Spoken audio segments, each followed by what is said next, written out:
उत्तर प्रदेश की 25 बड़ी खबरें। उत्तर प्रदेश विधानसभा के बजट सत्र के दौरान आज विपक्ष दलों ने पेपर लिंक को बेरोजगारी में के मुद्दों पर सांसद ने भीतर बाहर जबरदस्त हंगामा किया। समाजवादी पार्टी ने विधायक दल के आज सुबह विधानसभा से बाहर एक विशाल पैदावार की है और सरकार के खिलाफ नारेबाजी की, जिसमें उन्होंने हालिया भर्ती परीक्षाओं में हुई धांधली की सीबीआई जाँच करने की मांग उठा रहे हैं। सांसद की कार्रवाई शुरू होते ही विपक्ष नेता ने सरकारी आरोप लगाए हैं कि वह प्रदेश के लाखों युवाओं को भविष्य के साथ खिलवाड़ कर रहे हैं और परीक्षाओं की सुविधा बनाने रखने के लिए पूरी तरह विफल हैं। मुख्यमंत्री योगी आदित्यनाथ ने विपक्ष के इन आरोपों को डटकर मुकाबला करते हुए कहा है कि उनकी सरकार ने नकल माफियाओं के खिलाफ सबसे कठोर कानून बनाया है और दोषियों की संपत्तियों के कुछ कर उन्हें जेल भेजा जा रहा है। सरकार ने स्पष्ट किया है कि युवा के हित उन्हें सर्वोच्च प्राथमिकता है और आने वाले 3 महीने में पारदर्शी तारीख के सभी रिक्त पदों पर भर्ती की प्रक्रिया पूरी जाएगी।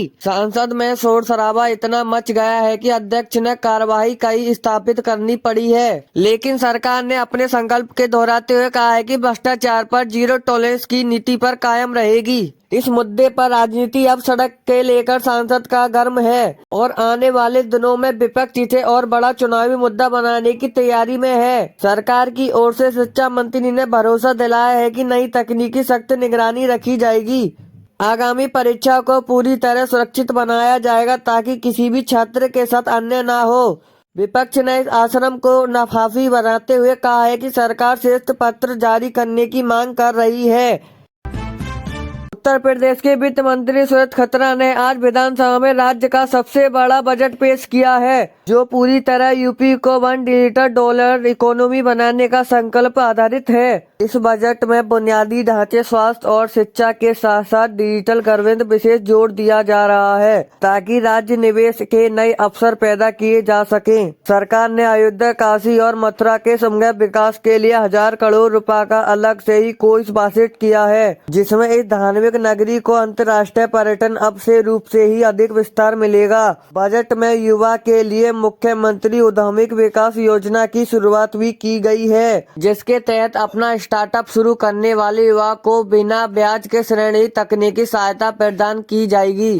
किसानों के लिए मुफ्त बिजली और खाद बिजली की सब्सिडी को भी जारी करने के लिए साथ साथ प्राकृतिक खेती को बढ़ावा देने के लिए विशेष पैकेज घोषणा की गई है। महिला सुरक्षा शांतिकरण के मिशन शक्ति तहत हर जिले में नई महिला पुलिस बटालियनों की स्थापित को पिंक बूथों की संख्या बढ़ाने का प्रदान किया है। वित्त मंत्री ने दावा किया है कि उत्तर प्रदेश डिविजिट रिकॉर्ड वृद्धि होगी और राज्य में अब देश की दूसरी सबसे बड़ी अर्थव्यवस्था बनकर उभरेगा। इस बजट का एक बड़ा हिस्सा एक्सप्रेस का एयरपोर्ट के विस्तार पर खर्च किया जाएगा ताकि कनेक्टिविटी को बेहतर बनाया जा सके। विपक्ष ने हालांकि बजट को आंकड़ों की बीजागारी कराया है, लेकिन औद्योगिक जगत के इसे यूपी के विकास के लिए दूसरे कदम उठा रही है। सरकार का लक्ष्य है कि इस वित्तीय वर्ष के अंत तक राज्य के लाखों रोजगार सृजित हो सके। उत्तर प्रदेश सरकार ने आज प्रदेश में विभिन्न जिलों के सरकारी 5 बड़े माफिया गिरफ्तार किए हैं। अब तक सबसे बड़ी संपादित कार्रवाई हो चुकी है, जिसमें उनकी अवैध रूप से अर्जित अरबों का रुपए की संपत्ति को कुर्क किया जा रहा है। मुख्यमंत्री ने बड़े निर्देश के बाद पुलिस के राज्य विभाग के संतुलित टीम के लखनऊ, प्रयागराज और वेस्ट यूपी के कई ठिकानों पर छापेमारी बगामी जमीन को हालसिल फ्लैटों को कब्जे में ले लिया है। पुलिस के महानिदेशक ने बताया है कि माफिया के जबरन वसूली और सरकारी जमीन पर अवैध कर्जे के जरिए सम्राट खड़ा हुआ है, जिसे अब जनता के हित उपयोग में किया जाएगा। कई जगहों पर माफिया ने अवैध ठिकानों पर बुलडोजर चलाया है, जिससे अपराधियों के लिए बीच भर्ती दशहरा का माहौल बन रहा है। सरकार ने स्पष्ट किया है कि अपराध के जरिए बनाई गई किसी भी संपत्ति को जब्त किया जा सकता है और दोषियों के साथ गैंगस्टर एक्ट के सबसे बड़े कठोरता कार्रवाई की जाएगी। विपक्ष ने इस कार्रवाई प्रक्रिया पर सवाल उठाया है, लेकिन सरकार का तर्क है कि कानून का राज्य स्थापित करने के लिए अपराधी की आर्थिक कमरे तोड़ने का जरूरी है। अभियान के तहत उन सफेदी पोश लोगों की पहचान की जाएगी जो सफेद के पीछे इन गैरों की राजनीति प्रशासित संरक्षण कर रहे हैं।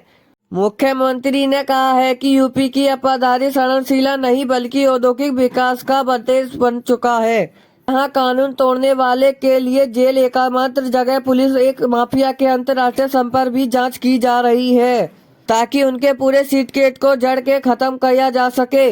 जनता के बीच इस कार्रवाई को काफी सहारा मिल रहा है क्योंकि इनमें आम नागरिकों को सुरक्षा का बावजूद मिल रहा है।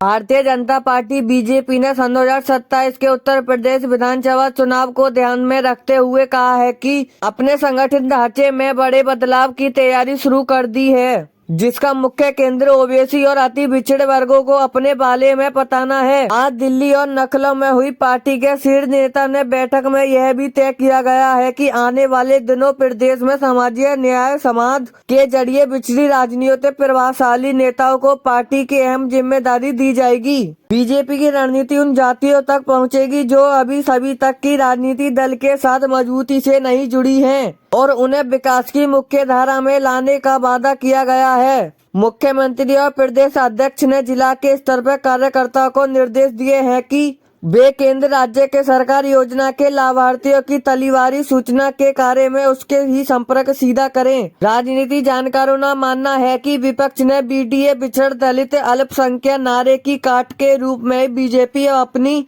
सर्वसम्मेलनी विकास की छवि को अधिक अग्रणी तारीख से पेश करेगी। पार्टी के बूथ स्तर पर अपनी कंपनियां दूर करने के लिए पुनर्गठन अभियान भी तेज किया गया है, जिसमें स्थानीय जागीर समीकरणों का विशेष ध्यान रखा जा रहा है। इसके साथ ही कई बड़े मंत्रियों को जिले के प्रभारी सौंपा गया है, जहां वे रात्रि निवास के स्थायी समुदायों को समस्या को सुनेंगे और उनका समाधान करेंगे। बीजेपी का मानना है कि अगर वह गौर यादव ओवैसी को गेट जाट दलित वोटों के एकजुट होकर सफल रहेगी तो सत्ता में वापसी की राह बहुत आसान होगी। इन रणनीति में तय किया गया है कि दिमागी साइलाइड को भी नए ऊर्जावान चेहरों में आगे लाया जाएगा ताकि युवा की पार्टी में जोड़ा जा सके।